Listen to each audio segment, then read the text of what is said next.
Hello, my name is Blake Phillips, and this is my final presentation for our Digital Forensics course for the Fall 2025 fall semester.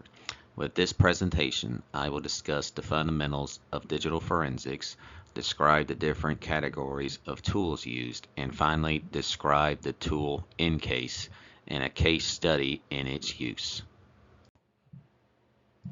Digital forensics is a branch of criminal forensics that deals with the discovery, preservation, and analysis of digital evidence collected during a criminal investigation. While a relatively recent addition to the forensic science field, digital forensics has become a vital component of a criminal investigation, especially with the exponential growth of digital data and smart devices. Digital forensics has a variety of different applications beyond criminal investigations, including data recovery, civil litigation, and corporate actions such as audits.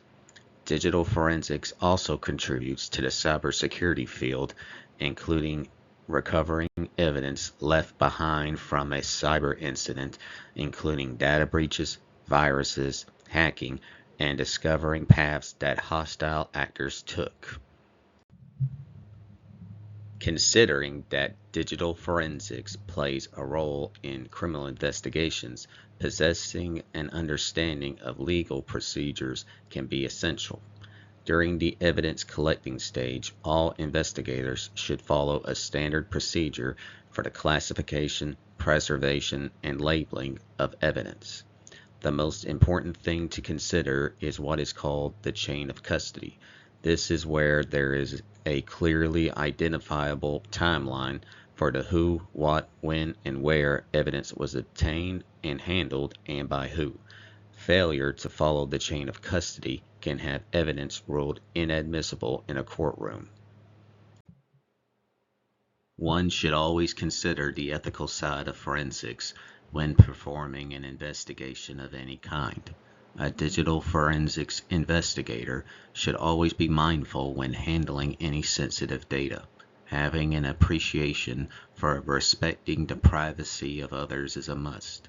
As with any investigation, one must possess a search warrant. Also, understanding privacy laws will go a long way towards avoiding any hindrance to an investigation. A digital forensics professional should always resist the temptation to ignore the consent of those being investigated. It is always better to obtain their consent to ensure that the suspect understands what is being done before any search to avoid privacy or trespassing violations and the chance of evidence being invalidated in court. An investigator should also be mindful of any biases that could impact how any digital evidence is collected. Even if one thinks they are impartial, they could still harbor unseen prejudices that could harm an investigation. Also, ensure that all reports are accurate and only include what is necessary for the criminal investigation. The digital forensics process are steps that, if followed, can aid towards a successful investigation. The first stage, identification, is the process where all devices that can store data are collected and sealed for further processing. The second, the extraction and preservation stage, is the process where data is retrieved from collected devices, and after determining what is useful, the data is preserved to prevent any contamination. The third stage, analysis, is after extraction, an investigator will use different methodologies to analyze collected data to determine what role the collected data played in the incident. The fourth, documentation, is after analysis, results are documented for future use and for presentation before the court. The last stage, presentation, after completion of previous steps, the results are presented before a committee to determine how it will be used in court. Digital forensics professionals make use of various specialized tools to handle digital data compared to normal criminal forensics. These tools serve a variety of different devices ranging from desktops, smartphones, and other devices to accommodate different operating systems and platforms. Digital forensics tools are available in both open source and commercially. The following represent just a few of the types of tools available for a digital forensics professional. There are different categories of digital forensics tools that are available on different platforms and providers. The first type is useful for imaging and backing up data on storage disks, including solid-state drives and traditional hard drives. The second type focuses on viewing and analyzing. This allows investigators to perform in-depth file storage analysis.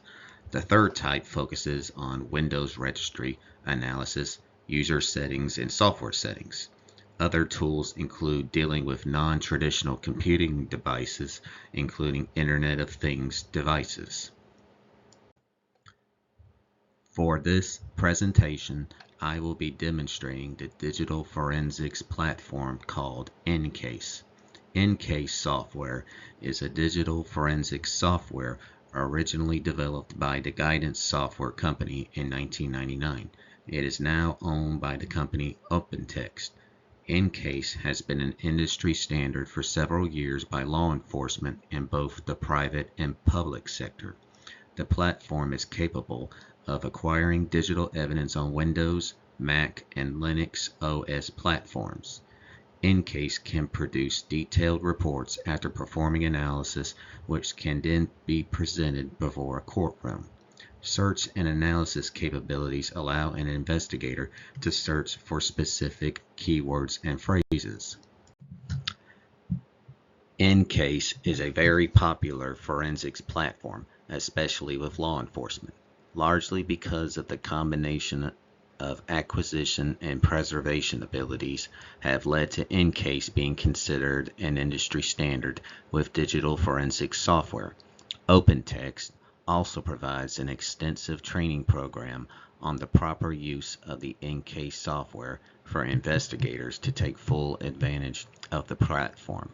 Since 1999, EnCase has been updated to include mobile device analysis capabilities, cloud analytics capabilities, and with recent updates including AI capabilities. EnCase's report generation allows for the creation of highly customizable reports, allowing for easy readability regardless of technical knowledge.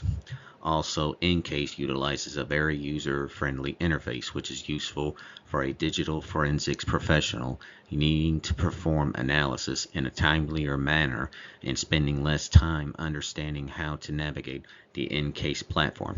Also, EnCase comes with built-in encryption abilities that can protect sensitive data collected from being involved in a data breach. Lacey Denise Peterson, who was 30 years old and also 8 months pregnant at the time, was reported missing on December 24, 2002. Scott Peterson, who was her husband, was considered a suspect due to an affair he was having at the time and marital problems he and Lacey were having. Lacey's body was eventually discovered on April 14, 2003. Scott Peterson's DNA was discovered on her body. After a 5-month and highly publicized trial, Scott Peterson was found guilty of murder. EnCase software was used to examine 5 hard drives collected from Scott Peterson's residence and found that Scott had searched for a boat, searched for information about water currents, and had purchased gifts for his mistress, all before Lacey's disappearance. Scott Peterson was charged with the murder of both Lacey and his unborn child and sentenced to death. This was eventually overturned and he was sentenced to life imprisonment with no chance for parole. To conclude my presentation, digital forensics now plays a critical role in both law enforcement and cybersecurity. Because the number of devices capable of storing digital data has grown exponentially, the need for trained professionals in digital forensics tools and techniques is vital. As the Scott Peterson case demonstrates, utilizing forensics tools such as EnCase can analyze digital evidence that can break a case. The software and techniques have made the job performed by digital forensics professionals easier and more effective by automating repetitive tasks that would have slowed down an investigation. As the field continues to grow, the need for more trained professionals is critical to combat and successfully prosecute criminal actors.